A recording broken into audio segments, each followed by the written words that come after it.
महामहिम राज्यपाल सिक्किम श्रीमान ओम प्रकाश जी माथुर साहब, अभी एक बात यहाँ गलत कही गई कि हम सब इनको प्रेम से ओम जी भाई साहब पुकारते हैं।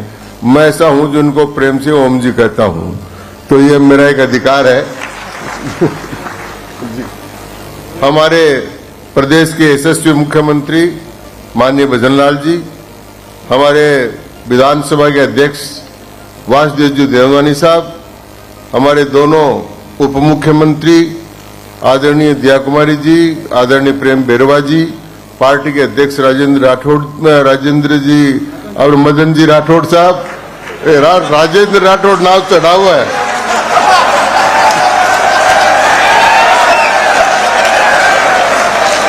और जब मदन जी राठौड़ की घोषणा हुई, उसमें कई लोग राजेंद्र जी को बधाई देने के लिए पहुंच गए, ऐसा भी हुआ। हम मेरे सबसे और जिनका मैं स्मरण करना चाहता हूं, आदरणीय श्रीमती वसुंधरा राजे जी, जो हमारी राष्ट्रीय उपाध्यक्ष भी हैं, हमारे 2 बार मुख्यमंत्री भी रही, और मेरा उनका आम रस जैसा संबंध है। आम रस में मीठा भी होता है, थोड़ा खट्टा भी होता है, लेकिन स्वास्थ्य के लिए बहुत लाभदायक होता है। मैं उनका बहुत बहुत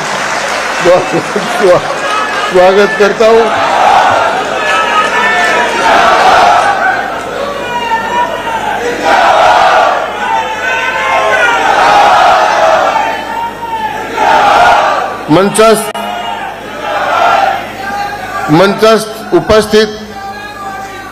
मंचस्थ उपस्थित सभी इस आयोजन के आयोजनकर्तागण, रामचंद्र जी बोरा सहित सभी हमारे मित्रगण और समुपस्थित सभी मंत्रिमंडल के सदस्य, विधायकगण, सभी कार्यकर्ता बंधु, आज सबसे बड़ी बात यह है कि ये कहानी एक कार्यकर्ता की, एक साधारण स्वयंसेवक से 1972 में से लेकर अब तक की कहानी है। ये कार्यकर्ता की कहानी। और मैं कह सकता हूं आज के दिन जितने राज्यपालों को हम हिंदुस्तान में देखेंगे, तो पहली बार माननीय नरेंद्र मोदी जी के नेतृत्व में इतने कार्यकर्ता, इतने राज्यपालों के पद पर विराजमान हुए हैं। उनका आपको अभिनंदन करना चाहिए। ओम जी ने वहां से शुरुआत की, मेरा उनका बहुत लंबा साथ रहा, अब भी है, मैं ऐसा करता हूं कि आगे भी रहेगा। लेकिन वो इसलिए रहेगा कि सिक्किम बहुत बढ़िया प्रदेश है। आप जाओगे ना तो वहां का माननीय राज्यपाल महोदय, वहां का टूरिज्म बढ़ेगा, लेकिन राजभवन का खर्चा भी बढ़ जाएगा। तो राजभवन का खर्चा भी बढ़ेगा। हम सब वहां पर जाएंगे तो मोम जी के साथ 12 साल तक लगातार एक त्रिभुज के रूप में काम करने का अवसर मिला। जब रामदास जी हमारे प्रदेश अध्यक्ष थे, मैं प्रदेश का उपाध्यक्ष था और ओम जी प्रदेश के संगठन महामंत्री। हम तीनों ने मिलकर उस समय जो काम किया, उस समय की जो स्मृतियां हैं, वो अद्भुत है। 2-4 उदाहरण मैं आपको उसमें देना चाहता हूं, समय ज्यादा नहीं लूंगा, क्योंकि मेरा और इनका इतना लंबा संबंध रहा है कि उस सारी बातों को हम कुछ शब्दों में समेट नहीं सकते। लेकिन ओम जी की ये कहानी तो है ही है। एक बार इनके बहुत अच्छे आलोचक थे, अब ये यहां से संगठन महामंत्री छोड़कर गुजरात चले गए, वहां भी सफलता मिल गई। और नरेंद्र मोदी जी के साथ समन्वय बैठाने का काम करना कोई मामूली काम नहीं है।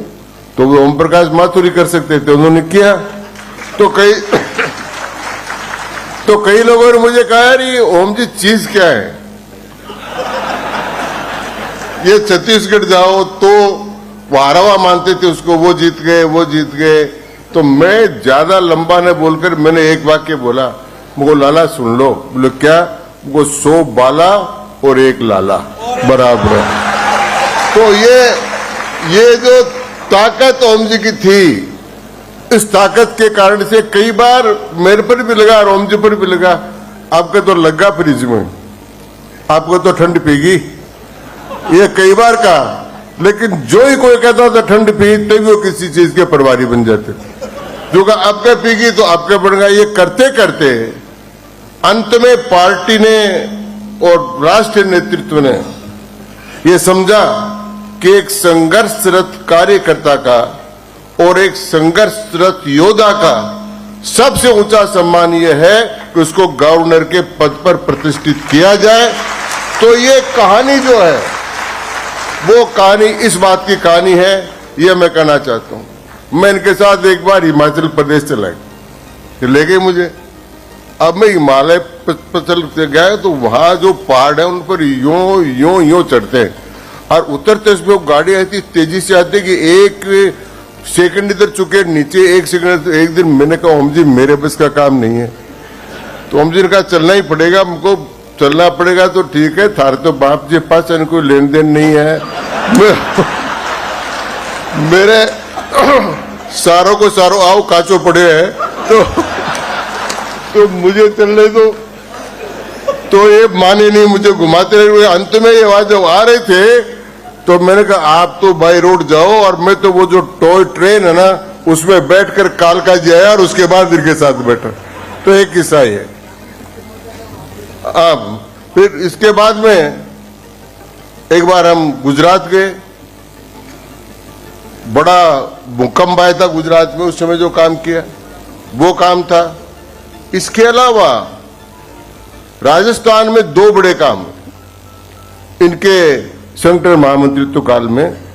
पहला काम था जब हमने भरूच सिंह साहब मुख्यमंत्री थे, हमने कहा कि भाई पंचायतों के पंचायत समिति जिला परिषद के चुनाव हमारी टिकट पर पार्टी पर होना चाहिए। शेखावत साहब का सिद्धांत ये था कि पंचायत राज में राजनीतिक दलों को नहीं आना चाहिए। अब हमने ओम जी ने और रामदास जी ने तय कर लिया कि ऐसा करके रहेंगे, तो करते रहे, माने नहीं। तो एक दिन मैं, ओम जी और रामदास जी तीनों के तीनों सुबह ही नारगढ़ चले गए। टेलीफोन बंद रहा, सारे दिन हम तीनों को ढूंढा, कुछ पता ही नहीं चला।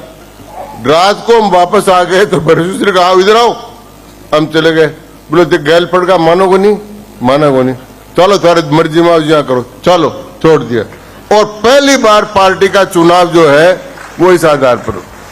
दूसरा संकट का काल आया जब शेखावत साहब क्लीवलैंड में बाईपास सर्जरी कराने गए हुए थे और पार्टी में पीछे से विद्रोह की हवा चल रही थी।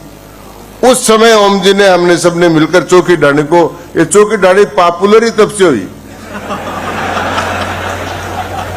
अब हमने चौकी डाणी का इतना प्रचार कर दिया, और कोई विज्ञापन करता होता तो उसको पता नहीं क्या देते थे, और हमने इतना प्रचार किया। चौकी डाणी में आज तक खाना भी खाने हम गए नहीं, लेकिन उसका प्रचार कर, तो ये सारा काम किया। ऐसे बहुत से उदाहरण हैं। तो मैं इस समय यही कहना चाहता हूं कार्यकर्ताओं से कि कार्यकर्ता ओम जी माथुर के कर्तृत्व से, व्यक्तित्व से, इनसे प्रेरणा लें और थोड़ा धैर्य रखें। मैं भी कभी कभी, एक बार मैंने भी बीच में बावड़ी निकाल ली।